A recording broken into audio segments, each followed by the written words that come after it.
बात करते हैं हिमाचल प्रदेश के संजौली की। हिमाचल प्रदेश का संजौली, जहां पर मस्जिद विवाद महीनों से चला आ रहा है और इसको लेकर इलाके में तनाव भी देखने को मिला, लेकिन आज उसी विवादित मस्जिद पर कोर्ट में सुनवाई होनी है। क्या कुछ फैसला रहेगा, इस पर सभी की निगाहें टिकी हुई हैं। लेकिन इस सबके बीच हिंदू समाज क्या कह रहा है, रिपोर्ट देखिए।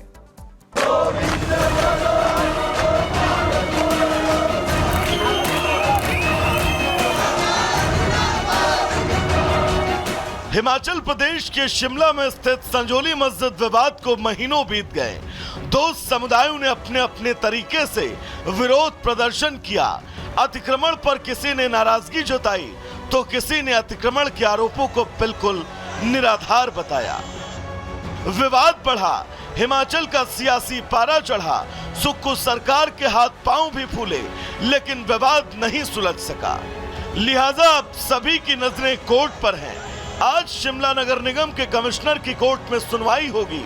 ये कोई पहली बार नहीं, इस मामले पर पहले भी सुनवाई हुई थी, जिसमें मस्जिद कमेटी से लेकर वक्फ बोर्ड से सवाल हुआ। ये पूछा गया कि मस्जिद के ऊपर की 2.5 मंजिल किसने बनवाई, जिसका संतोषजनक जवाब नहीं मिला। लेकिन बाद में निगम आयुक्त ने कोर्ट में आकर लिखित जवाब दिया और कहा वो मस्जिद के अवैध हिस्से को तोड़ने के लिए तैयार हैं। तो वहीं दूसरी तरफ पिछली सुनवाई में कोर्ट ने जांच अधिकारियों से स्टेटस रिपोर्ट भी मांगी, जिसे वास्तुकार शाखा ने 24 सितंबर को ही सौंप दिया और आज इसी रिपोर्ट को कोर्ट के सामने रखा जाएगा। लिहाजा इसलिए भी आज की सुनवाई अहम है कि इस रिपोर्ट में यह निकल कर आएगा 2.5 मंजिला हिस्सा अवैध है या फिर वैध। कोर्ट के फैसले के पहले से ही हिंदू संगठनों ने ऐलान कर चेताया है, अगर फैसला हिंदू समाज के हक में नहीं आता है तो फिर जेल भरो आंदोलन होगा। इसी को देखते हुए शिमला पुलिस संजौली में सुरक्षा के चाक चौबंद इंतजाम कर चुकी है। Bureau report, Republic Bharat. तो चलिए दर्शकों, आगे बढ़ेंगे। गुड मॉर्निंग भारत में दरअसल कानपुर के गरबा पंडाल में गैर हिंदुओं के प्रवेश के बाद वहां पर जमकर हंगामा हुआ।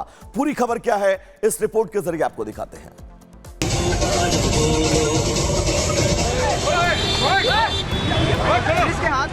सज गया गरबा का पंडाल, सामने आ रहे बवाल। भोपाल, इंदौर के बाद अब कानपुर में गरबा पर गदर। इसके हाथ में रुकता ही नहीं। शारदीय नवरात्रि पर शहर शहर गरबा पंडाल सजते हैं। महिलाएं और पुरुष गरबा और डांडिया करते हैं, लेकिन इन्हीं गरबा पंडाल में पिछले कई सालों से उत्पात मच रहा है।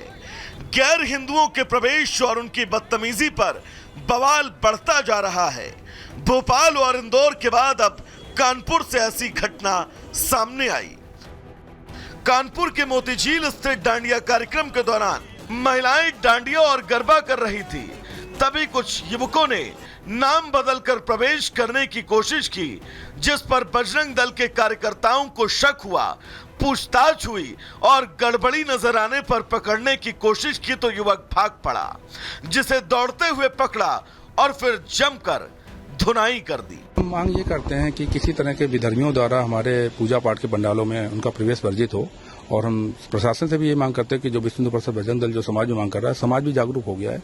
उन्होंने भी अपने यहाँ प्रयास किए हैं कि किसी गैर जातियों का, गैर समुदाय के लोगों का प्रवेश वर्जित है उसमें दांडिया के कार्यक्रमों में। बजरंग दल कार्यकर्ताओं ने ज्ञापन देकर पुलिस को सूचना दी है। साथ ही डांडिया और गरबा के आयोजकों पर सख्ती बरतने की बात कही है। Bureau report, Republic Bharat.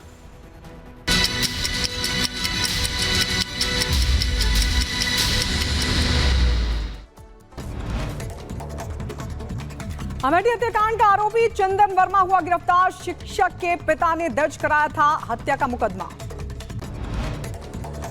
Delhi भागने की फिराक में था आरोपी चंदन। एसटीएफ ने जेवर टोल प्लाजा के पास से गिरफ्तार किया है। बस्तर में नक्सलियों के खिलाफ ऑपरेशन में मिली बड़ी सफलता पर बोले सीएम विष्णुदेव साय, मैं सभी पुलिसकर्मियों को देता हूं बधाई और उनकी वीरता को करता हूं नमन। हरियाणा विधानसभा चुनाव के लिए वोटिंग आज 1031 उम्मीदवारों की किस्मत का होगा फैसला। हरियाणा की सभी 90 सीटों पर आज सुबह 7 बजे से शाम 6 बजे तक होगा मतदान। कई दिग्गजों की किस्मत का होना है फैसला। हरियाणा विधानसभा चुनाव को लेकर देखते हुए बढ़ाई गई सुरक्षा, कई संवेदनशील बूथों और स्थानों पर फोर्स की तैनाती। प्रधानमंत्री मोदी का महाराष्ट्र दौरा आज कृषि और पशुपालन से जुड़ी कई योजनाओं की देंगे सौगात। बंजारा समुदाय की समृद्ध विरासत से जुड़ी प्रदर्शनी का भी करेंगे विमोचन।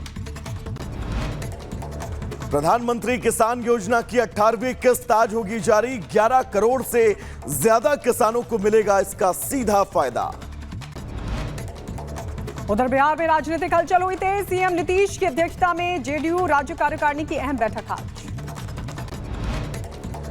पुणे गैंगरेप मामले में पुलिस ने जारी किया आरोपियों के स्केच। अभी तक किसी आरोपी कोई गिरफ्तारी नहीं हुई है। पुलिस आरोपियों की तलाश कर रही है।